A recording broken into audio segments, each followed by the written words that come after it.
नमस्कार, आप देख रहे हैं FCN24 न्यूज़। जो मैं आपके साथ हरकुलिस पांडे और फिर अभी रात का समय हो रहा है और मैं पहुंचा हूं सेक्टर 12 लघु सचिवालय। लगातार फरीदाबाद में कहीं ना कहीं धरना प्रदर्शन और विरोध प्रदर्शन किया जा रहा है। वहीं आज इस प्रदर्शन के बीच एक व्यक्ति जो 40 दिनों से लगातार धरने पर बैठे हुए हैं, उनके बारे में भी आपको बताएंगे कि आखिर 40 दिनों से प्रशासन को जगाने के लिए, प्रशासन को बताने के लिए, उन भ्रष्ट नीतियों को खत्म करने के लिए लगातार कहीं ना कहीं धरने पर बैठे हुए हैं। उस व्यक्ति के बारे में आपको बताएंगे, लेकिन आखिर क्या पूरी मांग है वो भी जानकारी देंगे। तो आइए चलते हैं, आपको बताते हैं कि हमारे साथ बैठे हुए यहाँ पे विनीत गोस्वामी जो एडवोकेट भी हैं और लगातार सरकार और प्रशासन और तहसीलदारों के खिलाफ कहीं ना कहीं धरना दे रहे हैं। आखिर तहसीलदारों ने क्या बिगाड़ा इनका वो भी जानेंगे। किन किन यहाँ नेता जो फरीदाबाद का ऐसे नेता हैं जिनके खिलाफ ये धरना दे रहे, उनके बारे में जानेंगे। सर, स्वागत है आपको। जी धन्यवाद भाई। कैसे हैं? बढ़िया भाई साहब। लगातार 40 दिनों से धरना दे रहे हैं जी। अभी तक प्रशासन ने कितनी सुनवाई की और किन किन मांगों को लेके आप बैठे हुए हैं वो भी एक बार बताएं। सबसे पहले तो मैं जो जिन मांगों के लिए बैठा हूँ, प्रदेश में रजिस्ट्री घोटाला 22/7/2020 में हुआ था। जो गठबंधन की सरकार 2019 में शिफ्ट में आई थी, तो 22/7/2000 कोरोना काल के बाद तुरंत ही, जैसे मार्च में कोरोना लगा था और जुलाई में रजिस्ट्री घोटाला हो गया था। 3 साल तक जांच के नाम पे सरकारी पैसे का मिसयूज हुआ। रोज अखबारों में कटिंग आई कि भाई आज तहसीलदार अपने अकाउंट से सेटिंग कर रहे हैं, आज तहसीलदार उपायुक्तों से सेटिंग कर रहे हैं। तो 3 साल जांच के बाद दिसंबर 2022 में जब विधानसभा सत्र लगा, तो माननीय खट्टर साहब ने ये कह दिया कि भाई इतने तहसीलदारों को अगर हम सस्पेंड करेंगे तो पूरा सिस्टम ध्वस्त हो जाएगा। आने वाली युवा पीढ़ी से क्या सीखेगी भाई? जो कितने तहसीलदार थे जो उनको सस्पेंड करने की बात हो रही थी? क्या कहते हैं, सस्पेंड करने के लिए भाई अगर पूरे प्रदेश से देखा जाए तो सबसे पहले रजिस्ट्री घोटाले में गुड़गांव के तहसीलदार सस्पेंड हुए थे, जिनने 6 तहसीलदारों का हवाला देके जो मैंने सी विंडो लगाई थी, उस सी विंडो में वर्तमान में 24/4/2023 में 6 डबल यूनिट फ्लैट थे। Double unit flat unauthorize flat होते हैं, सेक्शन 3C9 का उल्लंघन है, जो कि ग्रीनफील्ड में IP कॉलोनी में अशोका में बने हुए थे। उनकी शिकायत मैंने सी विंडो के माध्यम से करी थी, RTR के माध्यम से मैंने जानकारी निकाली थी। एक RTI 2018 में मैंने लगाई थी। 1.5 साल तक वो first appellate DC Faridabad Atul Dwivedi, जो वर्तमान में राज्यपाल के सचिव, उनके पास चली थी। फर्स्ट अपीलेंट DC साहब ने क्या कहते हैं, तहसीलदारों का पक्ष लेते हुए 25,000 की पेनल्टी लगा दी। और उसके बाद 20 दिन, जब पेनल्टी किस पे लगी? पेनल्टी DRO फरीदाबाद पे लगाई थी। और जब तक ट्रांसफ़र नहीं हो गया, आप ये देखो भाई, 29/11/2019 में DRO फरीदाबाद ने 25,000 पेनल्टी, DC फरीदाबाद ने DRO फरीदाबाद पे 25,000 की पेनल्टी लगाई। 18/12/2019 में DRO Faridabad doctor Naresh, DC Faridabad Atul Dwivedi, tehsildar Neetu Dhankhar और सुशील शर्मा तहसीलदार, जिनका बल्लभगढ़ ट्रांसफ़र हुआ। नीतू धनखड़ मैम HCS बन गई, डॉक्टर नरेश HCS बन गया और इनका आयुष्मान में ट्रांसफ़र हो गया। उसकी कंप्लेंट मैंने जनवरी 2020 में PMO में करी है। 1 साल तक PMO में उस पर जाँच चलती रही। 6 जून 2021 में PMO के बाकायदा अतुल द्विवेदी के खिलाफ जांच के ऑर्डर हो गए हैं। उसके बाद क्या कहते हैं, फिर ये चलती रही है। तो लेटेस्ट में जो अभी मैंने कोर्ट से इसी सारे मामले में अभी माननीय ज्योति लांबा जी सेशन जज ने माननीय अतुल द्विवेदी को नोटिस कराया। इसके अलावा 4 तहसीलदारों को, अतुल द्विवेदी को भी नोटिस करवा दिया आपने? अतुल द्विवेदी को नोटिस इसलिए हुआ है कि DC रह चुके हैं ना फरीदाबाद के? DC फरीदाबाद रह चुके हैं और इस टाइम तो जिस हाई पोस्ट पे हैं, एक माननीय जज बिना केस को स्टडी करे या बिना फाइल करे नोटिस तो कर नहीं सकती। तो उन्होंने नोटिस करी है, तो इसका मतलब कुछ ना कुछ इसमें। तो अतुल द्विवेदी का क्या रोल था इसमें, जिसको इनको पार्टी बनाना पड़ा, चाहे इन पे आरोप तय हो रहे हैं, इनको नोटिस, क्या इनकी कमी क्या रही उसमें? जैसे मैंने आपको वीडियो की स्टार्टिंग में ही बताया था कि अतुल द्विवेदी जी 2017 से 2019 के बीच में DC फरीदाबाद रहे थे। और DC फरीदाबाद रहते हुए मेरी एक RTI इनके पास 1.5 साल तक पेंडिंग चली है। इन्होंने कई बार तहसीलदारों की को वही कहा भी तुम इससे बात करो या जैसे भी करो, मतलब बैठ के मामले को कहीं ना कहीं निपटाने की कोशिश करो। उस दौरान क्या कहते हैं, 18 अगस्त 2019 को मेरा एक रोड एक्सीडेंट भी हुआ था। उसके बाद मैंने सेंट्रल थाने में एप्लीकेशन भी दी थी। उस एप्लीकेशन में तहसीलदार ने सिर्फ अपना पक्ष लिखा था, मेरे आज तक बयान भी नहीं हुए थे। उसके बाद DC अतुल द्विवेदी जी ने 25,000 पेनल्टी करके अपना पल्ला झाड़ने की कोशिश करी। इन्हीं का DRO अपील में गया चंडीगढ़, और मैं 2 बार स्कूटी से चंडीगढ़ गया हूँ। उसके बाद 4/12/2020 में रिज्वाइंडर कह के उस मामले को ख़त्म कर दिया है। और ये सारी चीज़ों के मेरे पास सबूत है कि डीसी फरीदाबाद ने 25,000 पेनल्टी लगाई है। और स्टेट इन्फॉर्मेशन कमिश्नर जो नरेंद्र यादव जी थे, उन्होंने इसे डिस्पोज ऑफ कर दिया कि फर्स्ट अप्रेलेंट को पावर ही नहीं है। जब फर्स्ट अप्रेलेंट को पावर नहीं है, जो डीसी फरीदाबाद ने पेनल्टी लगाई है, तो उन्होंने करप्शन को सपोर्ट करा है। उसके बाद फिर मैंने जनवरी में क्या कहते पीएमओ जनवरी 2020 में पीएमओ में कंप्लेंट कर दी थी। जब मैंने पीएमओ में कंप्लेंट करी है, पीएमओ की कंप्लेंट मैं आपको दिखा देता हूँ, इसमें लगी हुई है। नहीं उसमें दिखाने का ये बेनिफिट है ना कि भाई दर्शकों को भी पता लगे ना। ये वो पीएमओ की कंप्लेंट है 3 जनवरी 2020 को। बिल्कुल हाँ। श्री अतुल कुमार IAS, डॉक्टर नरेश, नीतू धनखड़, सुशील शर्मा, ये 3 जनवरी 2020 की ये प्रधानमंत्री कार्यालय में मैंने कंप्लेंट लगाई थी। उसके बाद फिर माननीय डीसी फरीदाबाद को नोटिस हुए हैं, स्टेट विजिलेंस के ऑर्डर है। 6 जून 2021 को ऑर्डर हुए हैं। ये 2 महीने तक पेंडिंग रही थी। उसके बाद 12/6/2021 में जो ये तहसीलदार सुशील शर्मा है, अतुल द्विवेदी जी ने डॉक्टर नरेश को कहा। डॉक्टर नरेश के नाम पे मुझे मैकपाई होटल में 12/6/2021 में बुलाया गया।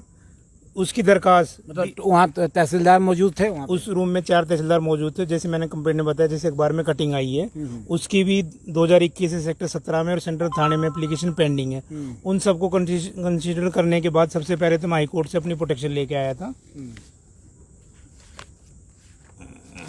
प्रोटेक्शन क्या लेने की क्या वजह पड़ गई? प्रोटेक्शन भाई मेरे को जब थ्रेटिंग आई थी तो उसकी सारे मैंने सारे सबूत वहाँ पे जमा कराए थे। उसके बाद मुझे कोर्ट से प्रोटेक्शन मिली थी। ये वो प्रोटेक्शन है। इस प्रोटेक्शन में 1 महीने के लिए मुझे प्रोटेक्शन मिली थी। उसके बाद फर्दर इंक्वायरी के लिए जो हाई कोर्ट के जज थे अनूप जी ने, उन्होंने कहा कि फर्दर प्रोसीडिंग यहाँ फरीदाबाद में करो। फर्दर प्रोसीडिंग में भी मुझे 2 महीने लग गए।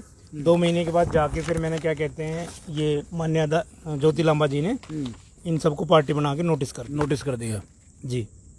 अच्छा, उसके बाद आगे क्या कार्रवाई हुई? आप सीएम विंडो भी आपने लगाया, उस पर क्या कार्रवाई हुई अभी तक? सीएम विंडो में तो मैं बताता रहा हूँ जी, 24/4/2023 में 6 तहसीलदारों के खिलाफ डीसी वहाँ 4 ही तहसीलदार क्यों आए? 2 तहसीलदारों को क्यों उनको ये तो क्या कहते हैं, जो 4 तहसीलदार है वो तो पीएमओ की कंप्लेंट में आए थे।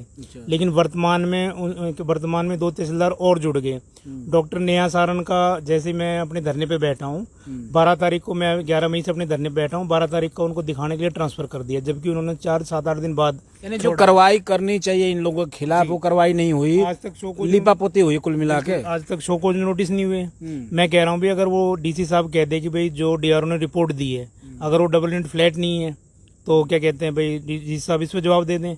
और डीसी साहब भी जवाब नहीं दे रहे। और एडीसी मैडम जो पराजिता जी मैम है, उन्होंने तो जैसे मैंने धरना अपना 10 मई को शुरू करा था, तो उन्होंने सबसे पहले मेरे को बुला के कहा, वकील साहब आप चुटकियों में फैसला चाहते हो?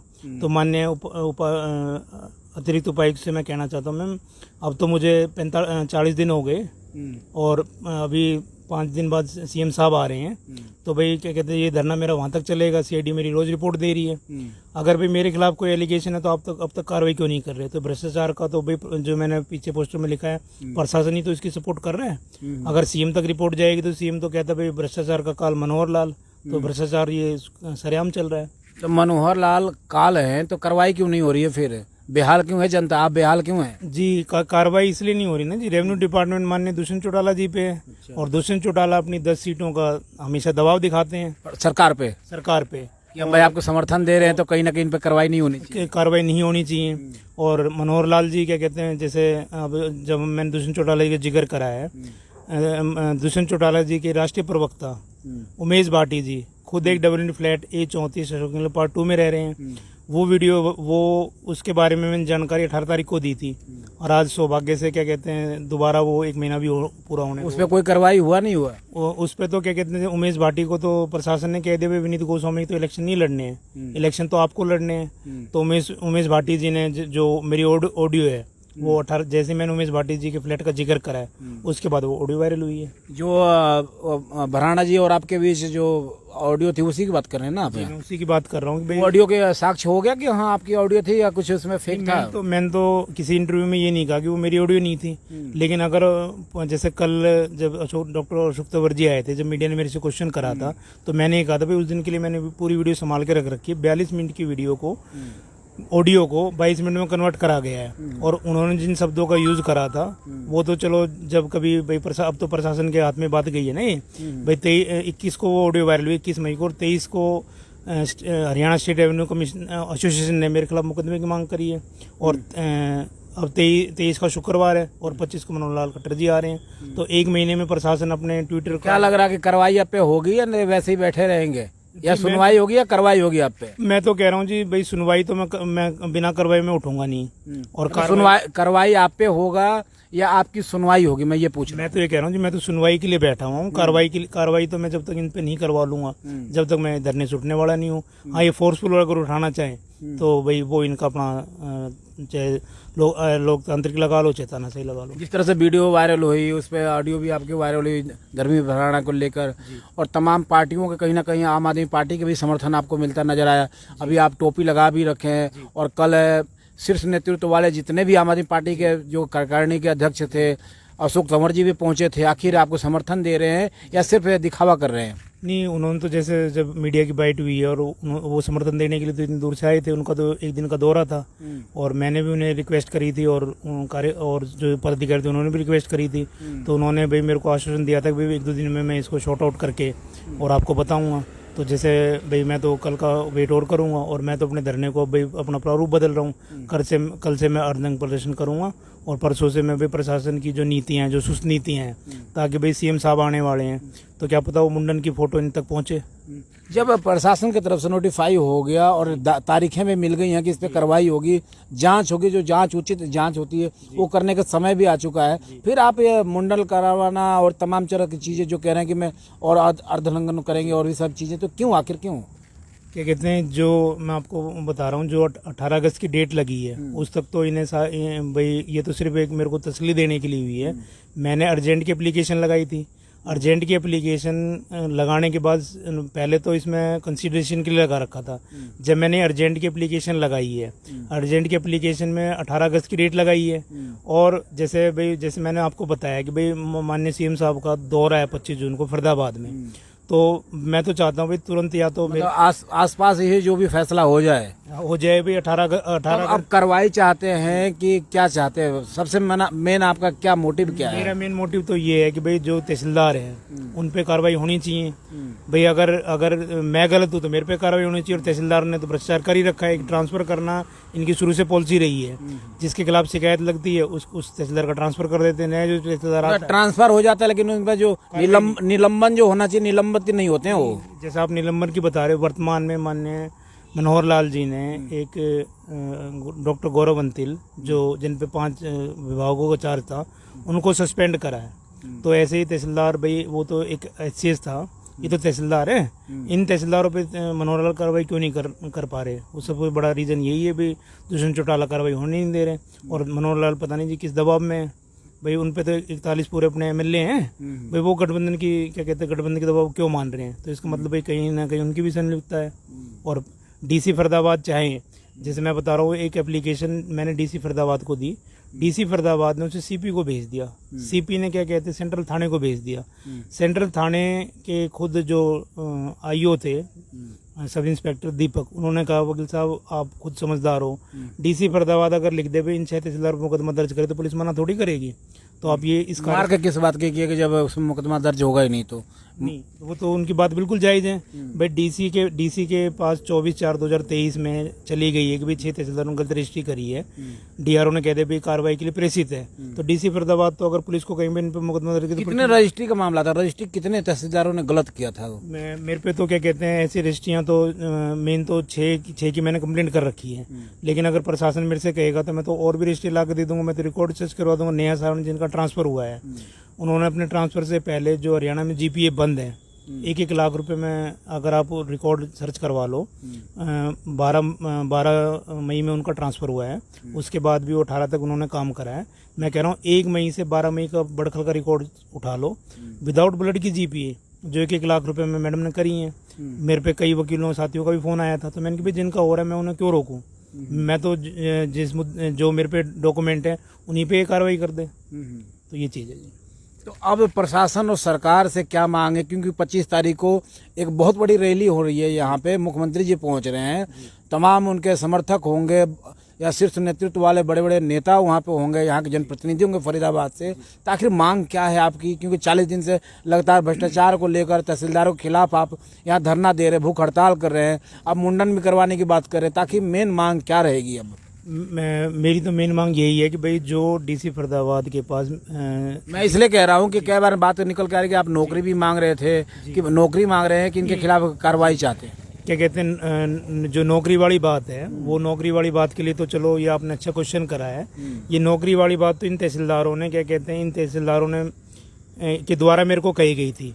मैंने इन तहसीलदारों प्रलोभन दिया गया था आपको? प्रलोभन दिया गया था, मैंने भ्रष्टाचारियों के खिलाफ आप कार्रवाई ना करवाए। हाँ, भ्रष्टाचारियों के खिलाफ कार्रवाई ना करवाएं। जी बिल्कुल रोके। तो देखिए, फरीदाबाद में लगातार भ्रष्टाचारियों के खिलाफ कार्रवाई को रोकने के लिए प्रशासन और सरकार की तरफ से कहीं ना कहीं इस तरह को गुमराह किया जाता है कि जो उसके खिलाफ खड़ा होता है, एक मिनट आपको रोकूंगा, जो उसके साथ खड़ा होता है या जो धरना देता है, विरोध करता है, उसके जुबान बंद करने के लिए प्रलोभन भी दिया जाता है या कानूनी कार्रवाई की जाती है। तरह तरह के कहीं ना कहीं विडंबनाओं के बीच उनको फंसा दिया जाता है, जिससे कि उनका जुबान बंद हो सके। और उन भ्रष्टाचारी जो तहसीलदार, देखे पीछे साफ लिखा हुआ है कि जिला प्रशासन द्वारा सरकार को बदनाम करने व भ्रष्ट तहसीलदारों पर अवैध रजिस्ट्रियों की शिकायत के बाद भी कार्रवाई नहीं करने पर भूख हड़ताल के लिए यहाँ विनीत गोस्वामी 40 दिनों से लगातार धरना प्रदर्शन कर रहे हैं, 24 घंटे से बैठे हुए हैं और यहाँ पे भूख हड़ताल भी किए। अब लगातार कहीं ना कहीं 40 दिन बाद आगे की इनकी रणनीति है। यही आपको बता दें कि लगातार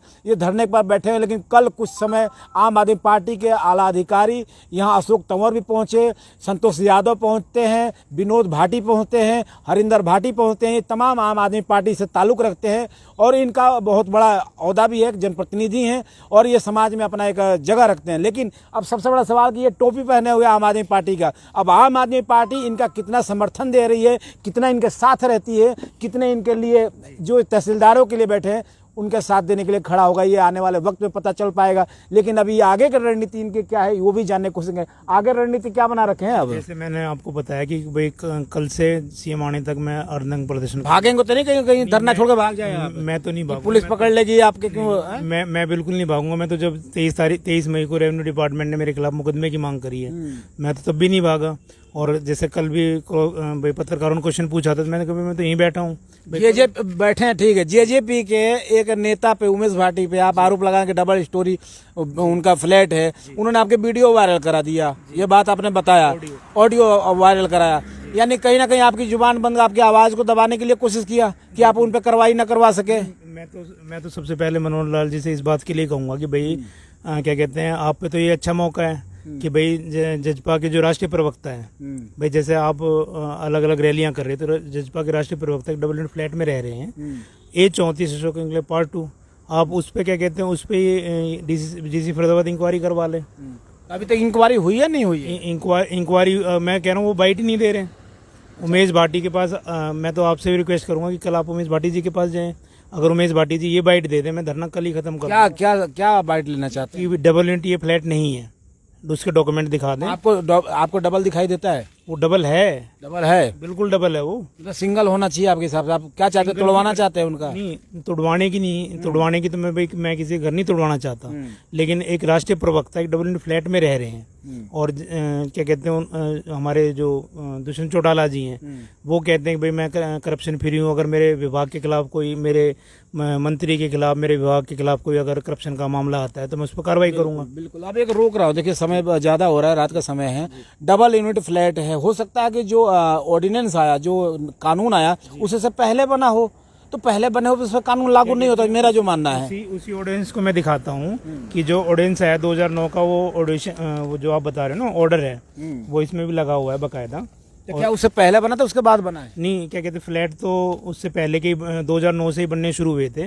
पहले ये फ्लैट मैं बताता हूँ, पहले ये जो ग्रीनफील्ड है ये फरीदाबाद में ही आता था और 3-3 साढ़े 3 लाख में इनकी रजिस्ट्रियाँ होती थी। बिल्कुल। अब क्या कहते हैं, अब ये रेट घट के आ गया 2.5-3 लाख में।